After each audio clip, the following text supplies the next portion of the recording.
Continuamos a nossa saga Direito e Literatura, do Fato à Ficção, que é um projeto do Instituto de Hermenêutica Jurídica e que tem o apoio do Programa de Pós-Graduação em Direito da Unicinos e de outras instituições preocupadas com o estudo transdisciplinar dessas relações entre o direito e a literatura.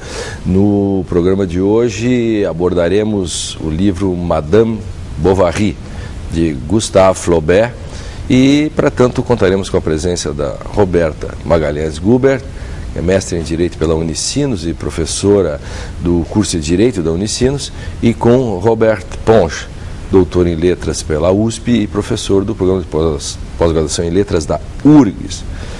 Brevíssimas apresentações. Professor, nos dê uma palhinha, uma entradinha sobre introduçãozinha. Vou tentar. Madame Bovary. Então, como o título indica, Madame Bovary é a história de uma moça, Emma Rouault, nasceu Emma Rouault, mora no campo, pai é um camponês. Ela vive uma vida sem relevo, sem interesse, e ela conhece um moço chamado Charles Bovary. Daí o nome Bovary, que é um paramédico superior. Na época se chama um oficial de medicina, não chega a ser médico, mas exerce legalmente a medicina. Ela pensa conhecer o amor com o Charles Bovary, casam. Depois do casamento, descobre aquilo que o livro chama de a chatice, o cotidiano do casamento, se desilude, se apaixona, mas uma paixão não consumada por um moço chamado Léon, que vai embora, e aí surge o Rodolphe, que é uma velha raposa, assim, um sedutor. Ela cai de boa vontade na rede dele e tem uma relação com ele. Nos termos da época, primeiro adultério. Daí ela quer fugir com ele. Isso não faz parte dos planos do Rodolphe, que escreve uma carta na qual ele sai por fora. Ela passa por uma depressão e depois dessa depressão, por um tempo, de repente ela vai reencontrar o Léon em Rouen, que passou a trabalhar numa cidade próxima a Rouen. E aí ela tem o segundo caso com o Léon. Também ela vai conhecer as desilusões do adultério, ou seja, a chatice, o cotidiano do adultério. Que também o autor diz os mesmos do casamento. Dá para ver o que o autor pensava dessas coisas. E ela sempre fez um monte de presentes a seus amantes, se endividou. As dívidas passam a ser cobradas. E como ela fez todo um jogo de empréstimos, depois de empréstimos sobre empréstimo, não tem mais saída senão que sejam tomadas os bens móveis do casal. Daí ela tenta obter um empréstimo do Rodolphe, que ela volta, que não dá, e aí ela se suicida. Isso é a história bem resumida. Trágico. E aí, Roberta? Bom, Madame Bovary, sob a perspectiva do direito, retrata o contexto do Estado liberal, né? O contexto de relações extremamente patrimonialistas, né? O casamento não é ainda uma instituição que visa em primeiro lugar o afeto, as relações familiares, o amor. Na verdade, o casamento é mais uma das instituições que servem para organizar a sociedade dentro de um Estado liberal. A França, o livro, embora ele tenha sido publicado em 1856, né, primeiro de forma em capítulos numa revista e depois em 57 como livro, ele se passa no período de 1830, mais ou menos, onde a França vive um período monárquico, imperial, extremamente rígido, autoritário, e o direito é uma das formas de controle dessa sociedade, principalmente o casamento. O casamento que é uma instituição antiga e o velho, o ancien regime, que acaba, não só dele, mas que acaba reaproveitado numa perspectiva burguesa, liberal, num Estado com a restauração. Exatamente, né? O Código de Napoleão vem, né, no início do século XIX, 1804,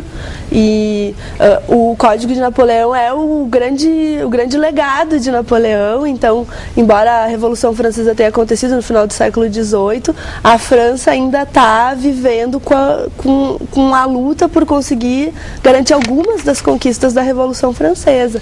E o período... uma dialética entre o velho e o novo a todo momento, que também acaba passando pelo livro. Exatamente, porque e até o professor Ponge depois pode nos explicar melhor, o Flaubert ele vai fundar o realismo, mas a Emma é uma romântica ainda, né? Toda a criação dela no convento foi inspirada, ela lia os livros românticos, ela inspirava, ela queria viver grandes histórias de amor, por isso a infelicidade dela, porque ela buscava talvez algo impossível, imagino, né?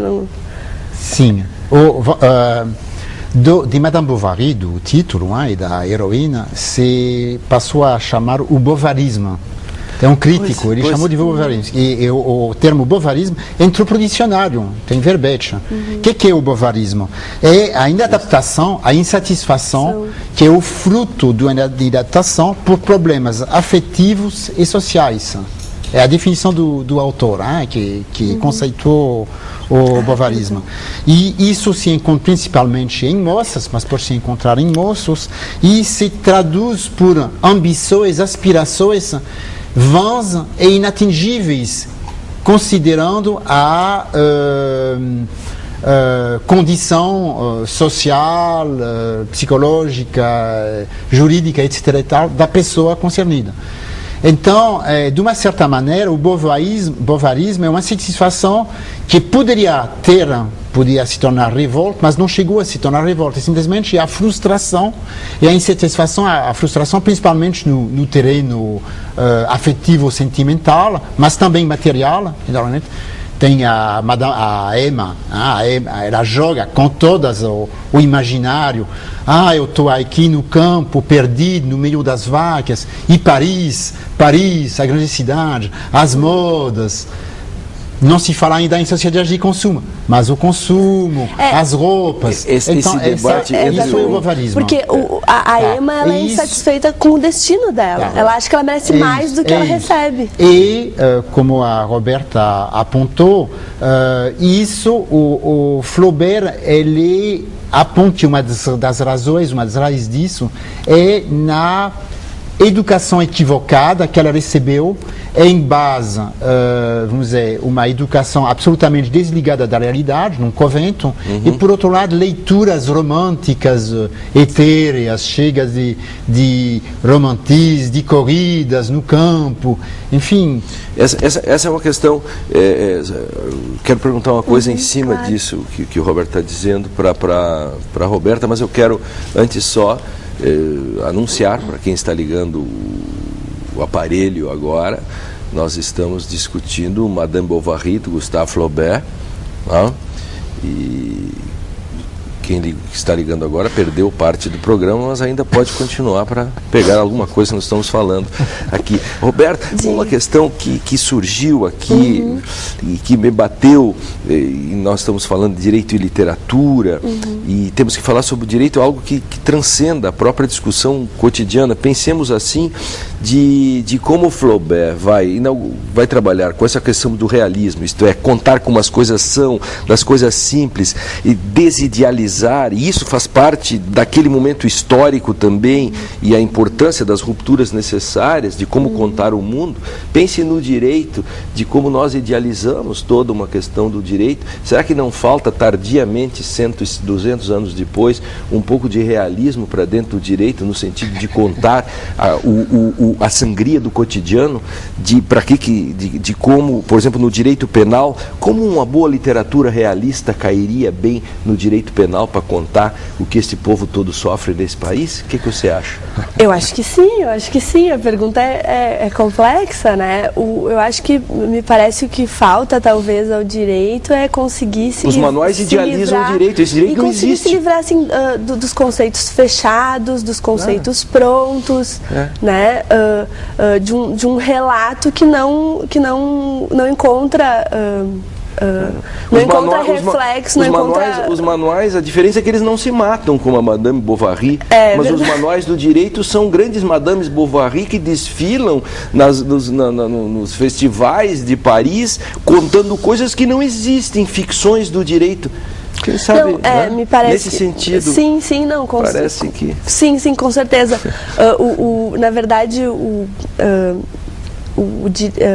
nosso direito hoje, né, se nós formos ler os manuais e a literatura digamos assim, essa produção de maior volume hoje, o que nós vamos encontrar são descrições. Até os meus alunos, eles comentam assim muito isso quando alunos de graduação, quando eles vão procurar os livros, eles professora, qual o livro que eu devo comprar, que eu devo utilizar?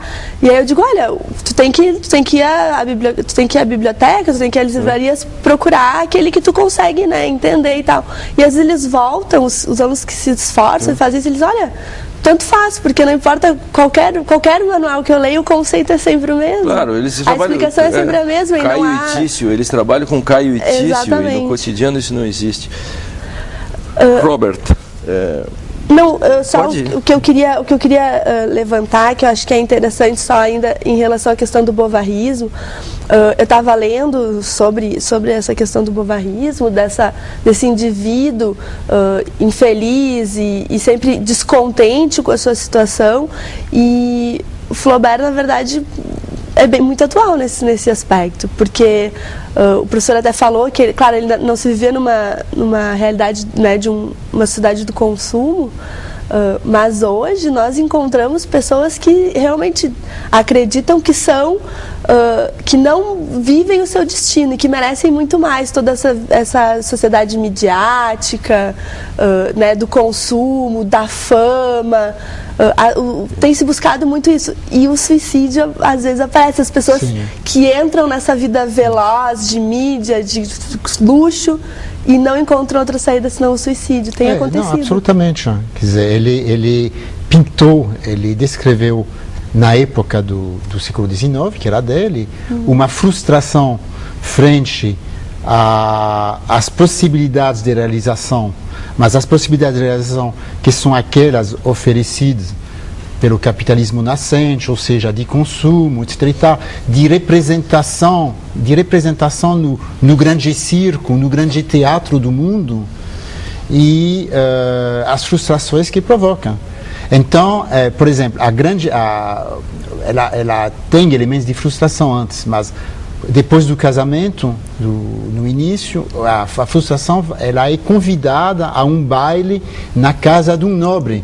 E aí ele fica deslumbrado, esses nobres, que maravilha, pá, mas como eles fumam de uma maneira distinguida, etc. A valsa, a música. A valsa. Daí ela passa a querer frequentar esse mundo. Ela acha que se ela frequentasse esse mundo, a vida dela seria absolutamente alterada e mudada. Que se ela estivesse em Paris, ela seria outra. E Flaubert escreveu a mesma chatice e a mesma frustração, mas em Paris, num outro livro, que é A Educação Sentimental, que é ainda mais assim deprimente do ponto de vista da ausência de ação e de perspectiva do que Madame Bovary. Claro. Então é a mesma frustração, a mesma falta de perspectiva. E a oscilação, porque a ema oscila, né? A cada novidade que surge, ela demonstra uma felicidade. Quer dizer, quando o marido diz, vamos sair então de Tostes, vamos morar numa cidade um pouquinho maior, ela se anima, né? Então ela oscila. Toda vez que há uma novidade, ela imagina uma perspectiva que depois não se cumpre, não se realiza, e por isso ela volta. Madame Bovary é essa bonita que está aqui, pelo menos no desenho aqui. Já mostraram o Flaubert para o nosso também, a edição. Mostre a sua aí, Roberto, a sua edição. ali para a câmera ali, que é isso. Isso. Sedutora, bonita. Sedutora. E já mostraram, não sei se já mostraram para o nosso telespectador a cara feia do Flaubert. Mostra o Flaubert lá do canto, né, com aquele bigode. Já mostraram. Já mostraram? Tá aí. Esse é o que escreveu, imagina.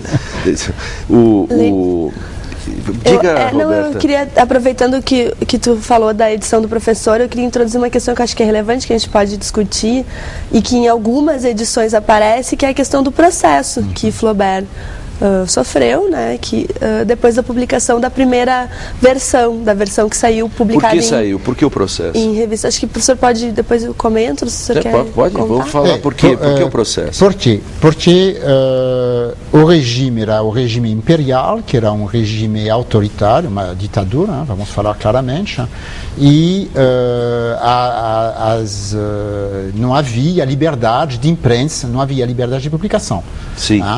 Para publicar, se precisava de autorização, e havia censura. E é publicado numa revista, a Revue de Paris, a revista de Paris, que é uma revista que o regime não gostava muito porque tinha publicado alguns republicanos. A revista não era republicana, mas alguns republicanos tinham sido publicados. Então a revista estava sendo bem vigiada pelo Ministério do Interior, que é o nome bonito do ministro da Polícia na França. E houve um promotor sim, que se interessou e que achou escandaloso o livro e que decidiu processar, não o livro, o que tinha saído em 3 ou 6 edições na revista. Fascículos, né? Em fascículos, é isso. Né? Porque é uma denúncia que então, o promotor faz a denúncia, eu anotei aqui, ultraje à moral pública e religiosa, bem como aos bons costumes. Tá? Isso baseado numa lei de 1819, ou seja, da restauração, do período mais reacionário e conservador da história do século XIX, baseado nessa lei que permitia. E a gente vê que a ultraje, o atentado à moral pública e religiosa, ou seja, o Estado não é um Estado laico. Claro. É um Estado que, embora não tenha religião de Estado, assume a questão religiosa para perseguir, enfim, ideologicamente. Agora veja o papel da literatura, o papel da literatura, e por isso, inclusive, ele é processado, o papel da literatura, que para contar uma história como de Madame Bovary, suas vicissitudes, imagina, ele denuncia toda uma época, esse é o papel da literatura, né? Certeza. Você conta uma história e o próprio regime processa ele como se estivesse processando porque ele está dizendo coisas obscenas, mas o regime está processando ele porque o regime está sendo denunciado também por isso, né? Não é isso aí que parece a literatura transcende nesse sentido? A grande resignação do promotor, a acusação que ele faz, não é de que Flaubert descreva o adultério, e sim a glorificação que ele faz do adultério. O Flaubert busca uma narrativa impessoal, uma narrativa científica, cientificista, né? Ele diz que a grande arte ela é sempre impessoal e científica. E com isso, então, ele descreve a psicologia da Emma, ele descreve assim, a felicidade quando ela se dá conta de que ela tem um amante, de que agora ela vai viver de paixões, de alegrias. E a grande acusação que o promotor Pinart faz ao Flaubert e ao editor e à gráfica, ele processa inclusive o editor da revista e a gráfica da revista. É de que, não que ele descreva o adultério, porque o adultério é comum na vida provinciana, né? O problema é a glorificação que ele faz do adultério. O fato de que ele não mostra inicialmente a Emma Bovary como uma mulher perdida, como uma mulher, né, que ele descreve os adultérios como as quedas. Na denúncia ele diz: a primeira queda da Emma e a segunda queda, né, são os dois amantes com os quais ela se envolve. Como Maquiavel, que acaba com a sua narrativa sobre o poder, o príncipe, etc., acaba denunciando toda uma época dizer, o Madame Bovary não é um livro que devasso, é um livro que denuncia, assim como, e esse é o papel, e como também Maquiavel não é um manual para príncipes, e por isso que ele é, por isso que há toda essa polêmica.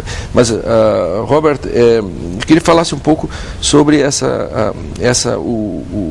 o papel da literatura e essa questão do realismo, pouquinho mais. Que me parece forte nisso. Vamos dizer, o realismo nasce no século XIX, ele nasce antes de Flaubert, mas Flaubert vai fazer avançar o realismo, ele dá uma dimensão maior e, como a Roberta falou, essa questão do impessoalismo, ou seja, o Flaubert, ele não se limita a descrever, porque as descrições, o relato que ele faz é um primor, é algo muito trabalhado, ele levou 4 ou 5 anos para dirigir esse livro. Então, mais se lê, mais se vê a linha, o cuidado na escrita do livro. Mas o Flaubert não intervém para comentar o autor se posicionar. Assim, ou criticar o personagem, por exatamente. Exemplo. Que é o que o promotor critica, censura. Ele diz, que a Madame Bovary seja adultéria, tudo bem, isso existe, está na sociedade. O que era um crime, hein? Sim. Era um crime. Ele fala do tema, tudo bem, mas ele sugere, ele diz, não, devia ter uma voz que apontasse que infeliz da Madame Bovary, que está se perdendo fora da moral, das sendas morais, etc. e tal, que são a base da nossa sociedade. Ele esperava, o promotor esperava alguma coisa disso. Claro que na acusação também está sendo atacado o realismo. A palavra realismo, hoje para nós, falar de realismo parece que... mas na época o realismo era mal visto. Perfeito. Tá? Então, esse era o ponto que eu queria. Era mal visto. Tanto porque na pintura o realismo ele vai, por exemplo, pintar aspectos que não costumavam ser mostrados, ou detalhes do corpo ou da vida humana que não costumavam ser mostrados, ou porque na literatura agora Flaubert, vamos dizer, ele pega a classe média, mas a continuidade vai ser Zola, que vai mostrar as classes oprimidas, claro, trabalhadoras, além da nobreza, além da burguesia, mas também vai mostrar tudo isso. Então, o realismo, ele abre as comportas para mostrar aspectos da sociedade, e é válido para Eugène Sue, que no mesmo ano é condenado, um conjunto da obra de Eugène Sue é condenado, mostrar aspectos da sociedade, vamos dizer, que não era de bom gosto mostrar. Isso é dica? Não, na verdade, assim, o contexto da França, né? É uma França pós-Revolução Francesa, mas que ainda está lidando com os problemas do antigo regime. É isso. Né? O Estado é liberal, não há nenhum tipo de garantia.